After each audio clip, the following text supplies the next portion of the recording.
दोस्तों, आज से हम आपको गणित पढ़ाना शुरू करते हैं।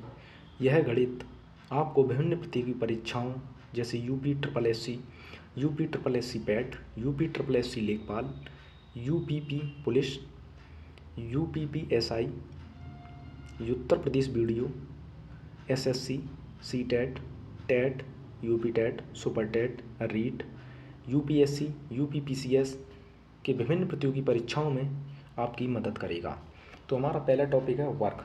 वर्ग को स्क्वायर भी कहते हैं। ठीक, वर्ग क्या होता है? जब किसी संख्या का उसी संख्या से गुणा किया जाता है तो प्राप्त गुणनफल को उस संख्या का वर्ग कहते हैं। उदाहरण, 5 का वर्ग। 5 के वर्ग को इस प्रकार लिखा जाता है, यहाँ 2 है तो इसका मतलब 5 का हम 2 बार गुणा करेंगे। ठीक है, 5 × 5, 5 × 5 बराबर 25। ठीक, ये आपका वर्ग क्लियर हुआ। आगे बढ़ते हैं। वर्गमूल। वर्गमूल को स्क्वायर रूट भी कहते हैं। किसी संख्या का वर्गमूल वह संख्या है जिसे अपने से गुणा करने पर दी गई संख्या प्राप्त हो जाती है। इसे रूट द्वारा प्रदर्शित किया जाता है। उदाहरण, 64 का वर्गमूल √64। √64 को हम √8 × √8 लिख सकते हैं। ठीक है, और √8 का मतलब ये एक जोड़ा बन गया, ये एक जोड़ा बाहर निकल आएगा तो √64 का वर्गमूल 8 हो गया। 64 का वर्गमूल 8। यहाँ तक क्लियर। आगे बढ़ते हैं। कुछ महत्वपूर्ण वर्गमूल जो आपकी विभिन्न प्रतियोगी परीक्षाओं में मदद करेंगे, जिन्हें आपको याद करना पड़ेगा। √2 का मान 1.414 होता है। √3 का मान 1.732। √5 का मान 2.236 और √6 का मान 2.449। √7 का मान 2.646 और √8 का मान 8.828 होता है। √10 का मान 3.162। ये आपकी विभिन्न प्रतियोगी परीक्षाओं में मदद करेंगे। वर्गमूल ज्ञात करने की विधियाँ। Method to find out square root. वर्गमूल ज्ञात करने की निम्न 2 विधियाँ हैं। पहली गुणनखंड विधि, दूसरी भाग विधि। गुणनखंड विधि, फैक्टराइजेशन मेथड। इसमें जो संख्या दी जाती है उसके अभाज्य गुणनखंड ज्ञात करते हैं। समान गुणनखंडों के जोड़े बनाते हैं। प्रत्येक जोड़े में से एक गुणनखंड लेते हैं तथा लिए गए गुणनखंडों की गुणा करते हैं। प्राप्त गुणनफल ही दी गई संख्या का वर्गमूल है। चलो हम इस प्रकार समझते हैं। 12,544 के अगर हम फैक्टर करेंगे तो हमें 2 × 2 × 2 × 2 × 2 × 2 × 2 × 2 × 7 × 7 प्राप्त होगा। ये कैसे प्राप्त हुआ? अगर हम 12,544 का एलसीएम लेते हैं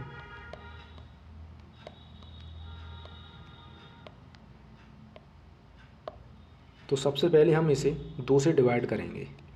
2 × 6 12, 2 दूनी 4, बचा 1, 14 हो गई। 2 सत्ते 14 और 2 दूनी 4। अब हम इसे फिर 2 से डिवाइड करेंगे। 2 तिया 6, 2 एकम 2, 2 तिया 6 और 2 6 12। 2 से डिवाइड करेंगे। 2 एकम 2, 2 पंजे 10, 1 बचा। 2 6 12, 1 बचा, 16 हो गया। 2 अट्ठे 16। अब 2 से हम इसे डिवाइड करेंगे। 2 सत्ते 14, 1 बचा, 16 हो गया। 2 अट्ठे 16 और 2 चौक 8। 2 से डिवाइड करेंगे। 2 तिया 6, 1 बचा, 18, 2 निम 18, 2 दूनी 4। 2 से डिवाइड करेंगे। 2 एकम 2, 19 हो गया। 2 निम 18, 1 बचा, 2 6 12। 2 से डिवाइड करेंगे। 2 निम 18, 2 अट्ठे 16। 2 से डिवाइड करेंगे। 2 चौक 8 और 2 निम 18।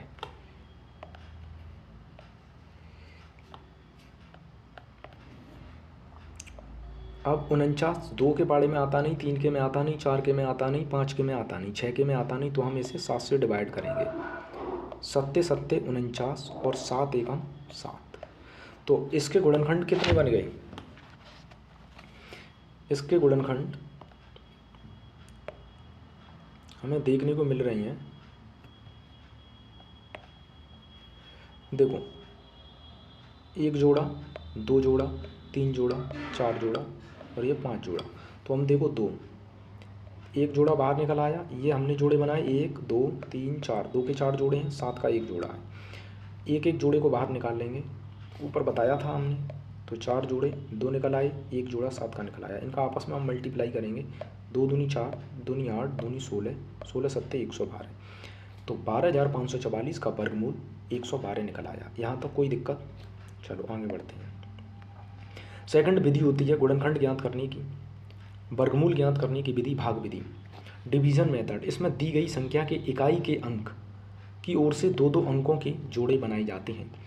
बाईं ओर से सबसे पहले जोड़े गए अंक में ऐसी संख्या से भाग देते हैं जिसका वर्ग उस जोड़े या अंक के बराबर हो जाए, उससे कम हो। इसी संख्या को भाजक तथा भागफल के स्थान पर लिख देते हैं। शेषफल ज्ञात करने के अगले जोड़े को शेषफल के दाईं ओर लिखते हैं। भागफल का दोगुना करके प्राप्त संख्या को भाजक के स्थान पर रखते हैं। भाजक में रखी गई संख्या के दाईं ओर एक ऐसा अंक लिखते हैं जिससे प्राप्त भाजक में गुणा करने पर प्राप्त गुणनफल भाज्य के बराबर या उससे कम हो। प्राप्त गुणनफल को भाज्य के नीचे लिखकर शेषफल ज्ञात करते हैं तथा भाजक में रखे गए अंक को भागफल में लिख देते हैं। यह क्रिया तब तक करते हैं जब तक कि सब जोड़े समाप्त नहीं हो जाते। प्राप्त भागफल ही दी गई संख्या का अभीष्ट वर्गमूल होता है। ये हमने पढ़ा, हमें कुछ समझ नहीं आया है ना। चलो हम इसे आगे क्लियर करते हैं। हमें 1,90,096 का वर्गमूल ज्ञात करना है, ठीक है। ये जो प्रक्रिया अभी हमने आपको पढ़ के बताई थी ये समझ में नहीं आई, अब इसके जरिए आप क्लियर हो जाएगा। तो हम सबसे पहले बेला था, 2 2 के जोड़े बनाते हैं, 19 का जोड़ा, 00 और 96, ये हमारी संख्या थी। हमने अब इसे इस टाइप से, इस तरह से गुणा करेंगे इस साइड से। तो देखो हमें पाड़ा ऐसा पढ़ना है कि 19 से आगे ना निकले। अगर हम 1 का गुणा 1 में करेंगे तो 1 आया, 2 का गुणा 2 में करेंगे तो 4 आया, 3 का गुणा 3 में करेंगे तो 9 आया, 4 का गुणा हम 4 में करेंगे तो हमारा 16 हो गया, और 5 का गुणा 5 में करेंगे तो हमारा 25 हो गया। ये 25 हमारा 19 से ज़्यादा हो गया, इसे नहीं लेंगे। तो 4 का गुणा 4 में करेंगे, 4 यहाँ लिख दिए। 4 का गुणा जितनी संख्या यहाँ लिखते हैं उतनी संख्या यहाँ, तो 4 चौक 16, 16 हमारा ये आ गया, ठीक है।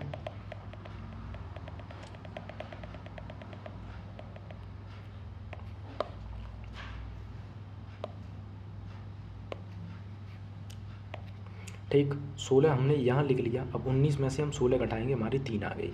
ये 00 यहाँ आ जाते हैं तो 300 हो गया। अब ये जो 4 था इसका हम दुगना लिख देंगे, यहाँ 8 लिख दिया, ठीक है, दुगना लिख दिया तो ये 8 हो गया। अब हमारे पास संख्या है 8। अब हम ये 2 अंक देखते हैं। 8 का पाड़ा ऐसा पढ़ो 30 से आगे नहीं निकले, तो 8 दिया 24, 3 बार हम मल्टीप्लाई कर देंगे, तो 3 यहाँ लिखेंगे, 3 ही यहाँ लिखेंगे। अब हम इस 3 का गुणा इस 83 में कर देंगे, तो 83 दिया 249 हो गए, 83 दिया 249। 300 में से 249 घटाएंगे हम तो हमारे पास 51 बचेंगे। अब हम ये वाली संख्या यहाँ उतार लेंगे। अब हमारे पास कितना है, ये जो हमारे 43 थे हम इसका डबल यहाँ लिख देंगे, 43 दूनी 86। अब हमें 86 का मल्टीप्लाई ऐसा करना है कि 519 से आगे ना निकले, तो 86 गुणा 6 बार करेंगे तो 519 से आगे नहीं निकलेगा, लमसम पीछे ही रह जाएगा। तो हम 6 का गुणा करेंगे, 6 यहाँ लिखेंगे और 6 यहाँ। अब हमें इस 6 का गुणा पूरे 866 के साथ करना है। देखो 6 छिंग 36 की 6 हासिल लगी 3, 6 कनक 36 और 3 39 की 9 हासिल लगी 3,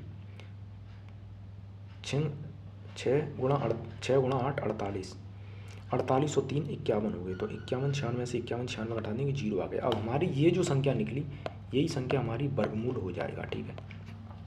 तो 1,90,096 का वर्गमूल 436 हो गया, ठीक है। जब हम आगे सवाल करेंगे तो आपको समझ में पूरी तरह से आ जाएगा, ठीक है। आगे बढ़ते हैं। ये होता है दशमलव भिन्नों के वर्गमूल ज्ञात करना। दिए गए दशमलव भिन्न में यदि दशमलव बिंदु के बाद अंकों की संख्या सम नहीं है तो अंत में शून्य लगा देते हैं। अब दाईं ओर से 2 2 अंकों के जोड़े बनाते हैं और वर्गमूल ज्ञात करते हैं। 176.25 21 71 का मान ज्ञात करना है हमें, ठीक है। तो सबसे पहले हम 176.25 21 लिख देंगे, ठीक है। अब हम क्या करेंगे, जोड़े बनाएंगे। हमने पीछे से जोड़े बनाए इकाई अंक से, ये 1 जोड़ा बना, 2 जोड़ा, 3 जोड़ा, 5 जोड़ा, 1 बचा, तो हम 1 का गुणा करेंगे, 1 का 1 बार करेंगे, 1 आ गया, ठीक है। अब ये दोनों संख्या यहाँ आ जाएंगी, 76 आ गई। अब हम एक का हमने बोला था, एक का दोगुना कर देंगे, 2 आ गया, ठीक है। अब 2 3, अब 2 में यहाँ जितनी संख्या लिखोगे वहीं यहाँ भी इतनी संख्या लिखनी पड़ेगी। अब यहाँ 3 लिख दी हमने, 3 लिख दी है। ऐसे देखो ये जो 2 हैं, पहली संख्या में भाग दो, 2 3 6, 3 बार जाएगा तो 3 यहाँ लिख दो और 3 ही यहाँ लिख दो। 23 का 3, 23 गुणा 3 69 हो गया, 76 में से 69 गई, 7 बचा, 7 के बाद हमने ये 25 यहाँ लिख लिए, 725 हो गए। अब हमारे यहाँ 23 थे, हम 23 का दोगुना लिख देंगे, 26। अब 26 का पहाड़ा ऐसा पढ़ो 72 से आगे ना निकले, 2 बार पढ़ेंगे तो यहाँ 2 लिख देंगे और यहाँ भी 2 लिख देंगे। अब इस 2 का गुणा पूरे 262 में करेंगे, 262 दूनी 524 हो गया, 524 725 में से 524 गई, 201 बचा, ठीक है, 201। अब यहाँ 13.2 थे, 132 माना जाएगा, 132 का हम डबल लिख देंगे, 264। अब 264 का पहाड़ा ऐसा पढ़ना है कि 2012 से आगे ना निकले, तो 7 बार जाएगा, तो हम यहाँ 7 लिखेंगे और यहाँ भी 7। इस 7 का 2647 के साथ गुणा करेंगे तो 18,529 आएगा। 20,121 में से 18,529 घटाएंगे तो हमारे पास 1592 निकल के आएगा। और हम ये वाले 76 यहाँ उतार लेंगे, ये 21 हमने पहले यहाँ लिख लिया, तो हमारे पास हो जाएगा 1,59,276। अब हमारे पास ये 4 संख्याएँ हैं, 13.27 का डबल लिखेंगे तो 2,654 आ गया। अब हम 2,654 का पहाड़ा ऐसा पढ़ेंगे कि 15,927 से आगे ना निकले। तो भाई हाँ, 2,654 का पहाड़ा 15,000, तो 2 छिंग 12, 2 छिंग 6 के समथिंग पढ़ेंगे, 6 यहाँ लिख दिए, 6 यहाँ लिख दिए, ठीक है। तो 6 का गुणा जब इसमें करेंगे तो हमारे पास 1,59,276 निकल कर आएगा, जो हमारा पूरा घट जाएगा। अब हमारे पास कुछ नहीं बचा, हमारा ये जो आंसर है ये हमारा पॉइंट में वर्गमूल निकल आया, ठीक है। अब आगे बढ़ते हैं, महत्वपूर्ण तथ्य एवं सूत्र ये आपको याद करने पड़ेंगे। सम संख्या का वर्गमूल सम संख्या तथा विषम संख्या का वर्गमूल विषम संख्या होता है। एक से छोटी संख्या का वर्गमूल संख्या से बड़ा होता है। यदि किसी संख्या के अंकों की संख्या सम हो तो उसके वर्गमूल में अंकों की संख्या m/2 होगी। यदि किसी संख्या के अंकों की संख्या विषम m हो तो उसके वर्गमूल में अंकों की संख्या m+1/2 होगी। यदि किसी पूर्ण वर्ग संख्या की इकाई के स्थान पर 1 हो तो वर्गमूल में इकाई के स्थान पर 1 या 9, 4 हो तो 2 या 8, 5 हो तो 5 या 6, 5 हो तो 5 आएगा, और 6 हो तो 4 या 6 तथा 9 हो तो 3 या 7 होगा। जिस संख्या के अंत में इकाई का अंक 2 3 7 हो वह संख्या पूर्ण वर्ग नहीं होगी। √x n बार बराबर x की पावर 2n/2n-1 ये फॉर्मूला हो गया। √x इन्फानाइट बराबर x हो गया। ये फॉर्मूले हैं, महत्वपूर्ण तथ्य एवं सूत्र हैं जिन्हें आपको याद करना पड़ेगा।